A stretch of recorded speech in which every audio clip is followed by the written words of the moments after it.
Aminas. Vamos a hacer un estudio de qué son las aminas, cómo se obtienen y qué reacciones dan. Las aminas son compuestos que derivan de la molécula de amoníaco. Si vosotros le quitáis uno o más hidrógenos y se lo sustituís por una cadena alifática o una cadena aromática, os encontraréis los dos grandes tipos de aminas, las aminas alifáticas y aromáticas, que, hombre, tienen por supuesto muchos puntos en común y por supuesto también zonas que son diferenciadoras. Pero ¿cómo son las aminas? ¿Cómo se obtienen? ¿Qué reacciones dan?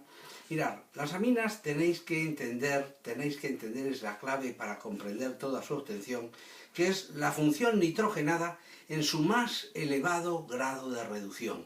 No hay átomos de oxígeno, no hay insaturaciones, por tanto nos encontramos a la función nitrogenada en su más elevado grado de reducción.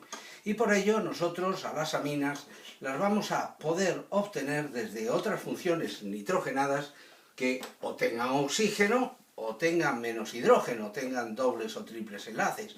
Por ejemplo, si vosotros tenéis un grupo nitro y el grupo nitro lo tratáis con clorhídrico estaño, con tetrahidruro aluminato de litio o con hidrógeno paladio, se produciría el fenómeno de la reducción, se perderían los oxígenos, se entrarían hidrógenos y se transformaría, la función nitro se transformaría en una función amina. Lo mismo sucedería si tuvierais un nitroso compuesto o si tuvierais un compuesto que tiene un OH y que tiene un doble enlace, que sería una oxima. También por reducción nos llevaría a la formación de la amina. O si tuviéramos un doble enlace carbono-nitrógeno por hidrogenación, os llevaría a la amina. O si tuvierais un triple enlace, que sería la función nitrilo, la función carbonitrilo, también por hidrogenación o con tetrahidruro aluminato de litio, nos llevaría a la función amina. Indudablemente tiene que haber métodos especiales para la obtención de las aminas, como puede ser la síntesis de Gabriel o como puede ser la transposición o degradación de Hofmann de aminas. Voy a hablaros de la síntesis de Gabriel, que emplea como reactivo para introducir el átomo de nitrógeno una molécula un tanto particular que se conoce con el nombre de una imida.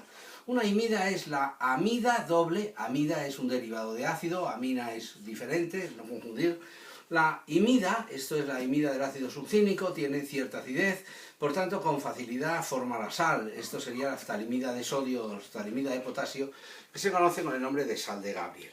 La sal de Gabriel resulta que es la base conjugada de una molécula que he dicho que tiene cierta acidez, la ftalimida, con un pKa de 8,3, por tanto su basicidad conjugada es muy baja y no daría reacciones colaterales de eliminación con las moléculas de derivados halogenados que vamos a emplear. Imaginaros que yo tengo aquí a una molécula de derivado halogenado, que puede ser un cloro, un bromo, da absolutamente igual. Podríamos contar el desarrollo de una sustitución nucleofílica. La imida, como nucleófilo, ataca al tiempo que va saliendo el ion bromuro, que va a formar bromuro de potasio y se nos transforma en la N-etil talimida, N-propil, butil, dependiendo de lo que vosotros queráis emplear. Si ahora a las funciones amídicas, a las dos funciones amídicas que tiene la molécula, le procedéis a hacer una hidrólisis en un medio alcalino, caliente y tiempo de reacción prolongado, porque ya sabéis que las amidas son poco reactivas, haciéndole una hidrólisis nosotros lograríamos la obtención de una amina primaria de forma muy selectiva. Hay otra reacción para obtener las aminas, muy complicada, muy complicada en sus mecanismos, que se llama la degradación de amidas de Hofmann, o transposición de Hofmann, como queráis llamarla. Vamos a transformar una amida sin sustituir, vamos a transformarla en una amina de un carbono menos. Pero no os puedo hacer el mecanismo de verdad, porque es ciertamente complicado. Os voy a hacer un mecanismo un poco guarrindongo, pero que sirve para que retengáis la reacción. Se emplea la amida, bromo, en medio alcalino en exceso, y vamos a imaginarnos, ojito, porque esto no es un mecanismo de verdad que se pueda poner en un examen. Esto sirve simplemente para sujetar la reacción y recordarla. Los dos bromos con dos sodios va a formar bromuro de sodio, los dos OHs con dos hidrógenos de por aquí va a formar dos moléculas de agua, y este carbono con estos dos oxígenos y esos dos sodios va a formar CO3N2, con lo que al final este NH2 aparece aquí conectado al nitrógeno y se nos ha transformado en una amina primaria de un carbono menos. Digamos que con esto tendríais una visión un poco panorámica y y bastante elemental de los distintos métodos de obtención de las aminas. Ya sabéis, reducción de cualquier función nitrogenada que tenga más oxígeno o menos hidrógeno. Una amida, que antes se me ha olvidado citarla, si vosotros a la amida la tratáis con tetrahidruro aluminato de litio, pierde el oxígeno, entran hidrógenos, se nos transforma en la amina. La reducción de nitro, de nitroso, de cianuros, de iminas, de oximas, de todo lo que lleve el nitrógeno en una función más oxidada. Pero cuando ya tenemos obtenida la amina, ¿qué es lo que preguntan o puede salir en los problemas de examen? Vamos a pintar una amina prototípica y vamos a decir que hay dos tipos de cosas que os pueden preguntar. Os pueden preguntar por su basicidad. La basicidad es la capacidad de ceder el par de electrones a un protón. Y tenéis que saber que la amina terciaria es más básica que la amina secundaria más básica que la amina primaria más básica que el amoníaco, y ojo, el amoníaco es 1.000.000 de veces más básico que la anilina.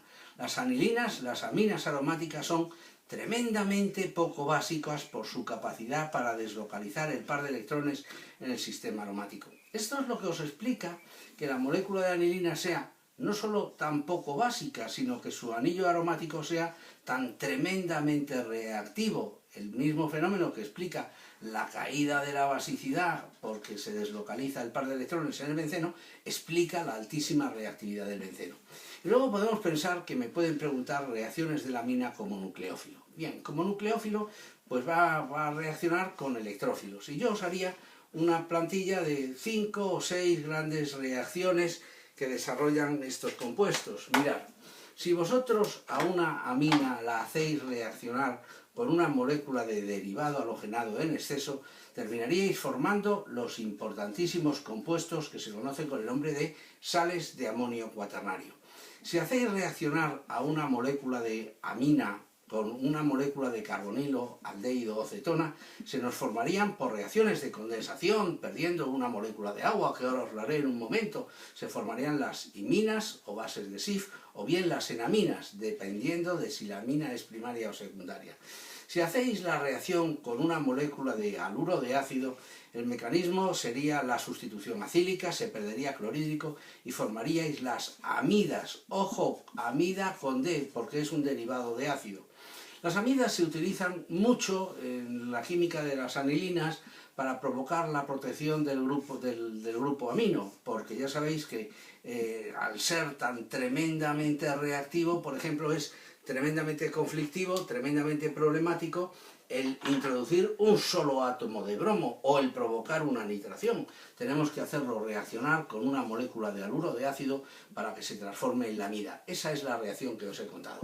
Y aquí también voy a incluir, aunque realmente no es una reacción con un electrófilo, es una reacción más de tipo ácido-base, vamos a hablar de tratar con nitrito de sodio en exceso de clorhídrico a 0,5 grados, que sabéis que es transformar las aminas primarias aromáticas, estas no valen para nada para esta reacción, pero una amina primaria aromática, mediante el uso del nitrito de sodio en exceso de clorhídrico a baja temperatura, se termina transformando en la correspondiente sal de diazonio, que ya sabéis que tiene sus propios tutoriales para explicar las reacciones de descomposición, que son sustituciones nucleofílicas especiales.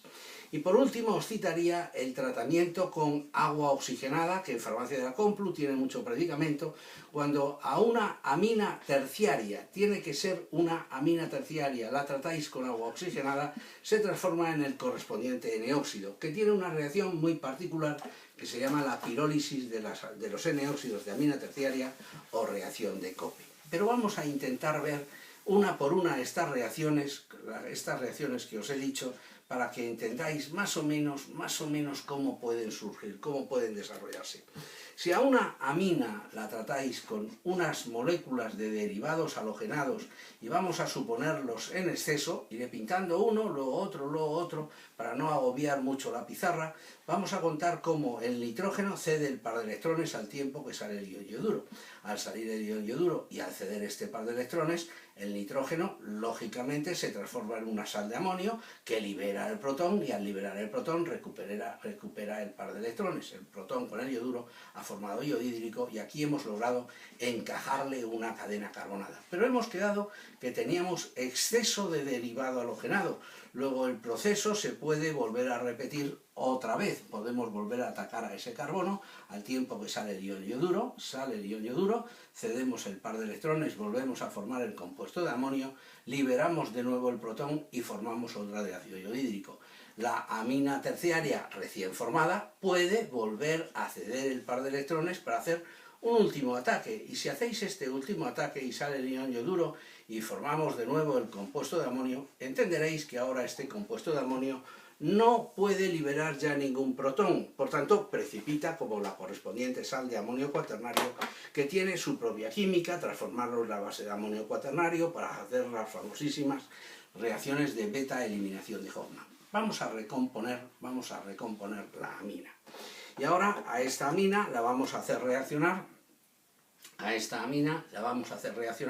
con una molécula de carbonilo, con una molécula de aldehído y o cetona tanto me da. Vamos a pintar una molécula de benzaldehído.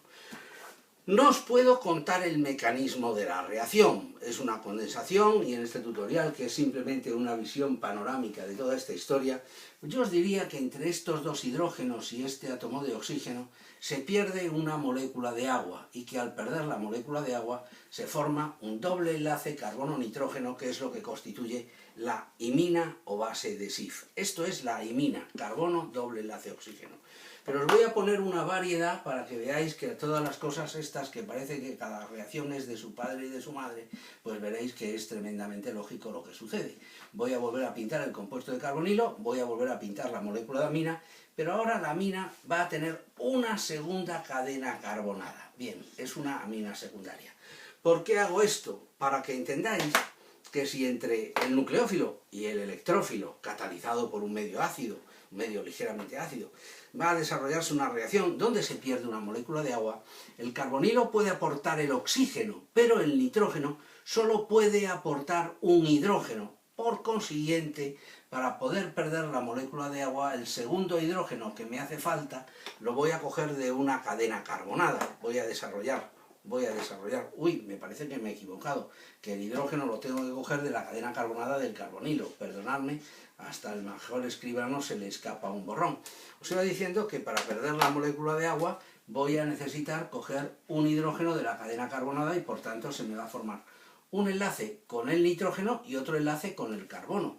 Y por tanto vamos a perder la molécula de agua, vamos a borrarla, vamos a formar aquí un enlace, el otro enlace lo vamos a formar aquí, y en vez de formarse una imina o base de SIF, lo que se me transforma es en una enamina. Ese es otro compuesto que tenéis que conocer y que surge de reaccionar los carbonilos con las aminas secundarias. Volvemos a pintar a nuestra molécula de amina primaria con la que estamos haciendo todas las reacciones. Y ahora a esta amina primaria la vamos a tratar con un derivado de ácido, un haluro o un anhídrido. Bien, con un haluro o un anhídrido se desarrolla el mecanismo de adición, eliminación o sustitución acílica.